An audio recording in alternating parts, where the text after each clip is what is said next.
We'll guide you through how to fix a black screen on your Nintendo Switch or it just not turning on. If you find this guide useful, then please consider subscribing and liking the video. So what you want to do is go and look on the top of your Switch and locate the power button. And what you want to do is go and hold onto this for 10 to 15 seconds. 10 seconds should be enough. So go and hold it down for that time frame. After it's passed, then let go and just wait sort of 3 seconds to let it fully shut down. And then what we're going to do is go and hold on the power button again, just for sort of 2 seconds and let go. And hopefully your Switch will then go and boot up. You'll go and see the Nintendo logo and it should go and start. Just like this, and hopefully that'll go and fix your problem. However, if it still isn't fixed, then what you want to do is go and put it to charge either in the dock, or you can just go and plug it straight in, just like so.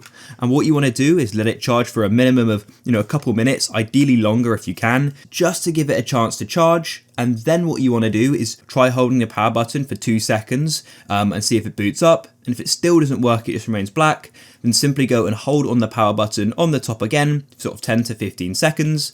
You won't see any of this as your screen's black, of course. And after that time frame has passed, release and wait for a couple seconds and then press the power button again for a couple seconds, and it should hopefully then go and load. And I hope that goes and fixes your problem.